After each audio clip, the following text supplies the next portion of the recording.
Pernah kepikiran nggak kalau kita ngomongin kiamat, bayangan kita pasti tertuju ke ledakan nuklir raksasa. Tapi lupain dulu soal nuklir sejenak. Coba bayangin skenario ini. Dengan dana 25 juta dolar, yang buat ukuran militer itu sebenarnya sangat kecil, kalian bisa mesen segerombolan micro drone. Drone super kecil seukuran telapak tangan, tapi udah dilengkapin sama software pengenalan wajah dan bahan peledak terarah. Mereka bisa nyusup masuk ke gedung, saling komunikasi satu sama lain, dan dengan dingin ngebantai setengah populasi kota gitu aja. Targetnya bisa diprogram cuma dari nyekrip profil media sosial orang-orang di kota itu. Gila kan? Pertanyaannya sekarang, kalau senjata sekecil ini bisa ngelakuin pembunuhan massal tanpa ampun, apakah sistem pertahanan nuklir yang selama ini kita takuti malah udah basi? Selama berpuluh-puluh tahun, dunia itu ditahan oleh ketakutan yang namanya Mutual Assured Destruction. Singkatnya, kalau kamu ngebom nuklir saya bakal ngebom nuklir kamu, dan kita semua tamat. Tapi masalahnya, senjata nuklir itu raksasa. Butuh infrastruktur masif, gampang dilacak, dan ninggalin radiasi yang kentana banget. Nah, para peneliti dan bos-bos teknologi sekarang justru membunyiin alarm keras. Mereka bilang, ancaman AI ini sebenarnya setara, atau malah lebih ngeri dari perang nuklir. Alasannya cuma satu, skalabilitas tanpa batas. Senjata AI otonom atau yang sering disebut slaughterbots ini murah banget. Mereka bisa diproduksi massal secara diam-diam, nggak butuh uranium, dan nggak ninggalin jejak radiasi. Kalian nggak butuh reaktor nuklir buat ngancurin sebuah negara sekarang. Cukup punya pabrik drone dan algoritma yang pas. Udah, kelar. Dan ini ngebawa kita ke inti pembahasan hari ini. Kita lagi ngomongin Lethal Autonomous Weapons Systems, atau disingkat LAWS, Sistem Senjata Otonom Mematikan. Ini bukan sekedar alat tempur baru ya, ini benar-benar transformasi fundamental dan menakutkan yang ngubah cara manusia berperang selamanya. Poin paling krusialnya adalah, kita sedang mengalihdayakan keputusan soal hidup dan mati seseorang ke sebuah mesin. Kalau dulu senjata itu cuma alat mati dan manusia yang mikir sebelum narik pelatuknya, LAWS ini ibarat pelatuk yang dikasih otak. Dia nyari target sendiri dan mutusin sendiri kapan mau nembak, nyaris tanpa campur tangan kita sama sekali. Bagian pertama, evolusi mesin pembunuh otonom. Banyak pakar militer yang nyebut kalau ini tuh revolusi besar ketiga dalam sejarah peperangan, setelah penemuan bubuk mesiu dan bom atom. Kenapa bisa gitu? Gini, dalam dunia militer tuh ada 5 tahapan krusial kalau mau nyerang target. Pertama, nyari targetnya. Kedua, mastiin posisinya. Ketiga, ngelacak pergerakannya. Keempat, mutusin buat milih target itu. Dan kelima, eksekusinya atau nyerang. Nah, dari dulu secara historis, radar atau komputer emang udah ngebantu kita di 3 langkah pertama. Itu normal banget. Tapi ketika mesin dikasih otonomi buat masuk ke fase memilih dan menyerang, ini artinya kita baru aja ngelewatin garis merah yang benar-benar berbahaya dan belum pernah terjadi sebelumnya. Mesin gak cuma ngasih tahu di mana musuhnya, tapi dia sendiri yang jadi hakim penentu siapa yang pantas mati dan langsung mengeksekusinya di tempat. Dan kalau kita perhatiin, proses hilangnya kendali manusia ini tuh terjadi secara pelan-pelan. Awalnya, manusia itu posisinya in the loop. Artinya, manusia yang pegang kendali penuh, mesin cuma ngebantu. Terus bergeser nih jadi on the loop. Di sini, sistem udah mulai jalan sendiri, tapi manusia bertindak sebagai pengawas yang masih bisa neken tombol batal. Nah, ancaman paling fatalnya adalah off the loop. Di fase ini, sistem udah beroperasi sepenuhnya otonom. Nggak ada manusia yang ngawasin atau bisa mencegah. Mesin benar-benar dilepasin gitu aja buat ngambil keputusan fatal sendirian. Dan buat kalian yang mikir, ini mah cuma fiksi ilmiah aja, coba deh lihat visual yang satu ini. Berdasarkan data set dari SIPRI, kita bisa lihat jelas kalau teknologi otonom tuh udah masuk dalam banget di sistem militer saat ini. Coba perhatiin betapa tingginya porsi otonomi yang udah terintegrasi di sistem bersenjata, khususnya untuk urusan mobilitas dan fungsi penargetan. Jadi senjata yang bisa mikir sendiri ini bukan lagi sekedar ancaman di masa depan.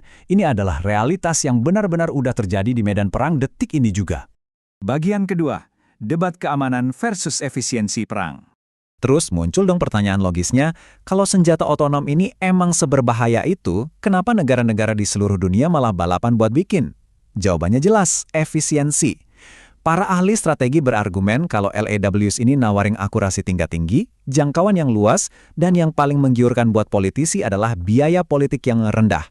Ngirim robot ke medan tempur berarti nyelamatin nyawa prajurit manusia, jadi pemerintah nggak perlu pusing ngadepin protes warga karena banyak tentara pulang dalam kantong mayat. Tapi, efisiensi yang kelihatan manis ini tuh diiringi kecacatan teknologi yang masif. AI itu kan dilatih pakai data. Gimana kalau algoritmanya rasis atau bias? Gimana kalau datanya diracuni sama musuh? Belum lagi resiko peretasannya. Tapi jujur aja, hal yang benar-benar bikin merinding dari semuanya adalah jurang hukum yang tercipta. Berdasarkan hukum humaniter internasional, kalau ada kejahatan perang, harus ada yang diseret ke pengadilan. Nah, Kalau sebuah drone otonom tiba-tiba salah sasaran dan ngebantai warga sipil, siapa yang mau disalahin?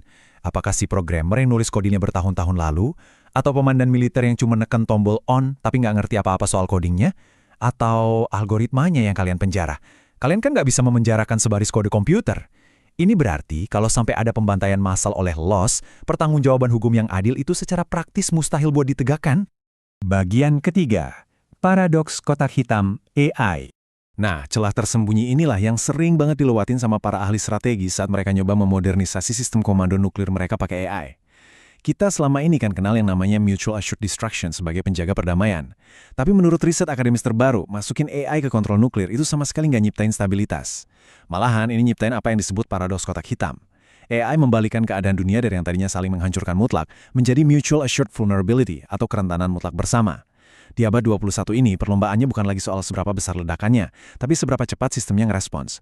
Dan demi kecepatan murni, kita menggantikan manusia yang rasional dengan sebuah sistem yang buram, rapuh, dan rentan ngalamin kegagalan yang fatal. Realitas yang benar-benar ngerinya itu tertuang jelas di sini. Dengan kita menukar kekurangan manusia yang emang lambat dan bisa ragu-ragu, dengan logika mesin yang kerjanya super cepat tapi transparan, kita justru lagi ningkatin resiko terjadinya kiamat yang nggak disengaja. Bayangin aja, cuma karena satu glitch atau error perangkat lunak yang simple, sistem AI bisa aja nyimpulin kalau musuh lagi ngeluncurin rudal. Dan karena otonom, sistem itu bakal langsung nembakin rudal nuklir balasan secara otomatis. Kita bisa aja memicu perang dunia ketiga murni cuma karena komputer salah baca data. Dan buat kalian yang ngebatin, tenang aja, sistem militer kita pasti diisolasi dan nggak nyambung internet kok. Tunggu dulu, ingat realitas virus Stuxnet? Virus ini sukses nyusup dan mensabotase fasilitas nuklir Iran yang padahal statusnya air-gapped atau sama sekali nggak terhubung ke jaringan luar. Ini ngasih bukti telak ke kita semua, kalau sistem digital yang haus data itu adalah sasaran empuk yang sangat masif. Nggak ada satupun sistem di dunia ini yang benar-benar kebal dari infiltrasi digital. Makanya, para pemimpin dunia saat ini tuh lagi kejebak dalam prisoner's dilemma atau dilema tahanan klasik versi abad ke-21. Karena mereka ngerasa parno dan takut musuhnya bakal bikin senjata AI duluan, setiap negara akhirnya milih opsi yang menurut mereka rasional. Diam-diam bikin senjata kiamat AI punya mereka sendiri ketimbang bekerja sama. Padahal, ketika semua negara mengambil pilihan egois ini, mereka justru secara kolektif lagi berpacu menuju bencana global yang udah nggak bisa dikendalikan oleh siapa-siapa lagi. Bagian keempat, kehancuran mutlak atau kendali manusia. Jadi, pertanyaannya sekarang apa vonis akhirnya? Gimana caranya kita bisa mundur dari tepi jurang algoritma ini? Menariknya, seperti yang ditegasin sama delegasi Indonesia di PBB, hukum internasional itu harus dijunjung tinggi tanpa kompromi. Dan elemen manusia wajib tetap jadi pusat dari setiap penerapan militer AI. Kenapa? Karena mesin itu nggak punya kompas moral. Tanpa adanya nurani dan kendali manusia, yang namanya akuntabilitas dan hukum kemanusiaan itu cuma bakal jadi omong kosong. Pada akhirnya, kekuatan sejati di abad 21 ini nggak bakal jadi milik negara yang paling cepat bikin robot pembunuh. Kekuatan sejati ada di tangan negara-negara yang berani mimpin kerjasama global. Kita butuh standar kendali manusia yang bermakna secara universal. Kita harus berani mengklasifikasikan kawanan drone otonom penuh sebagai senjata pemusnah massal atau WMD karena potensinya yang tak terbatas. Dan kita wajib membentuk perjanjian ketat yang larang AI untuk masuk ke sistem komando persenjataan nuklir. Pembahasan kita ini ngebawa satu pertanyaan terakhir yang harus kita jawab bareng-bareng. Jika harga tertinggi dari sebuah efisiensi dalam perang adalah kita harus menyerahkan nilai kemanusiaan kita kepada algoritma kotak hitam, relakah kalian mempercayakan nyawa kalian pada sebaris kode? Coba tulis pendapat kalian di komentar. Dan kalau kalian ngerasa diskusi pemicu pikiran soal teknologi versus kemanusiaan kayak gini menarik, pastikan kalian subscribe biar kita bisa terus bedah topik-topik kritis lainnya. Sampai jumpa di analisis berikutnya.